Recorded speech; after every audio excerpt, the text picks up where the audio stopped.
Hello Year 2. Now this week we're going to be making an under the sea picture just like you see here. Okay, and we're going to use our imaginations to come up with a fish in an underwater setting. So how you draw your fish is up to you. How you draw the leaves, the plants, the corals around the fish is up to you too. Okay, so today, if you are at school, you are going to be using drawing ink, which is a new media that we haven't used before. But if you are at home, you will be using watercolours or normal poster paints. So what you will do with watercolours is you mix the watercolours on the palette. So you add water to the watercolour and then you mix the colours on the pot like this. Okay, and then you can apply them to your book. It's a bit different to the inks that we're going to be using at school, but the children that are at home this week, you will get your chance to use the drawing inks as well, and we will be learning more about watercolours. Okay, so let's get started. Now, I'm going to start off by drawing in marker pen the fish shape, and I did here a sort of angel fish. This time I'm going to do another sort of fish. So you will need to turn to the next clean page in your sketchbooks. I'm going to use a piece of paper. Okay, so let's get started. So the first thing you're going to do is decide on what your fish will look like. And what I will do is I will put some different examples of fish shapes onto Firefly, the task page, so that you can come up with an idea. And the first thing is you're going to do is draw your fish in the middle of the page, and you want it to take up most of the page. Now I'm going to do a different shaped fish this time. Make sure I get his mouth in. His body's long and his tail's wiggly like that. And he's going to have fins that come out like this, and a fin at the bottom. And I think another fin here. And then I'm going to start to add the details. Your fish can look just as you want it. I'm going to add another fin on the side of him here.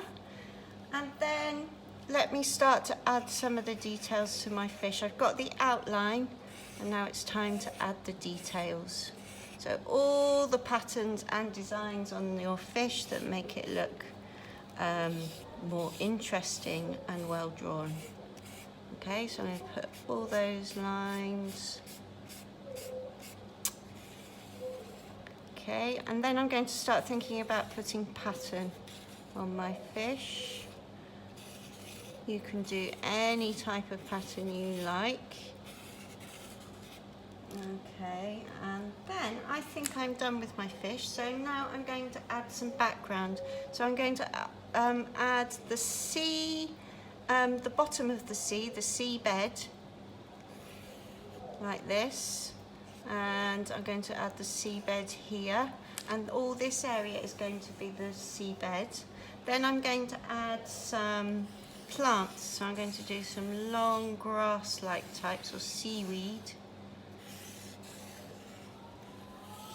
And on the other side I might do a coral coming up out of the back here.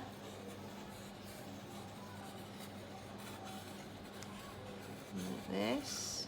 And you can add any plants you like, and then you might want to just add a few waves, or you might want to add a small fish swimming along. It's up to you to decide. You might want to add a squid. You decide what you're going to have in your under the sea picture. Okay, so now it's time to start using the paint. So as I said, in school we're going to be using drawing ink. At home you will be using the watercolour, and remember you need a fine brush to do all these details. With watercolour, remember you can mix onto the palette like this and then add the colour just like that. Okay, so I'm going to demonstrate how to do this in inks. And I have a mixing plate here so that I can mix the colours if I want to, just like you can with the drawing inks. Okay, so I'm going to start by painting the fish, and I'm going to do the details first.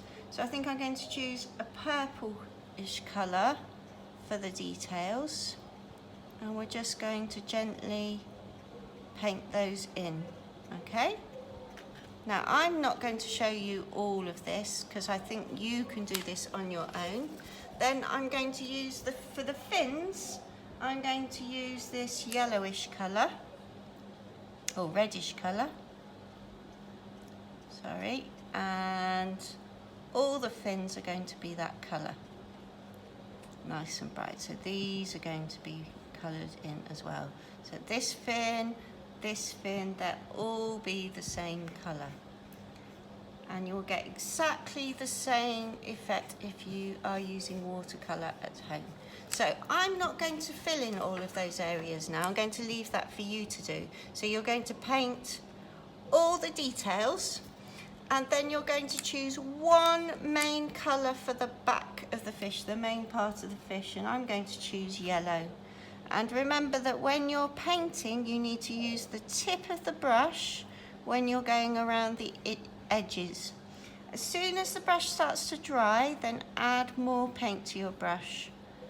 Okay, now this is quite a big area, so you might choose to move on to use your thicker brush, but when you're doing the details, you want to use your finer brush, okay? And you need to paint all of those areas around the fish, okay? All right, so you carry on, you do the fish, and then we're going to think about the background. So the seaweed and the coral, you can choose any colour for the coral, but you want to choose green colours for the seaweed. And what you might want to do is mix the green with a little bit of another colour to make it darker. So I might add a little bit of blue to make it a darker green. So you can think about mixing the colours. Try out mixing different colours to add variety to your picture, okay? And then you can see I've got 3 different greens that I'm using here to paint the seaweed, okay? So I'll get you to paint the seaweed and all the plants in the sea, and then you can think about the seabed. You might want to do it yellow, but I think I'm going to do my seabed brown. So I'm going to mix a little bit of the green colour with a little bit of the red colour, and that should make a brown colour. Yep, there we go. And I'm going to paint all of the seabed around the fish, where the fish is sitting, okay? So all of this seabed will be a brown or a yellowy colour. I'm not going to do my seabed yellow because I have a yellow fish. And then the last thing you will do is to paint the sea. Now I suggest you use one colour of, one blue colour for the sea, and you paint in nice long strokes in one direction. Now, as it's a big area again, I can use my large brush to paint. Okay, and once you have done this, the blue sea, what you might want to do, so if I paint, this is the main colour I'm going to use, what you might then want to do is add a different shade of blue, or like here I've got a little purple, and you may want to mix the colours together in the sea. Okay, so I'm not going to show you any more. I'm going to leave you to design your fish and then to paint your fish. and I'm really looking forward to seeing your under the water theme pictures. Good luck, year one.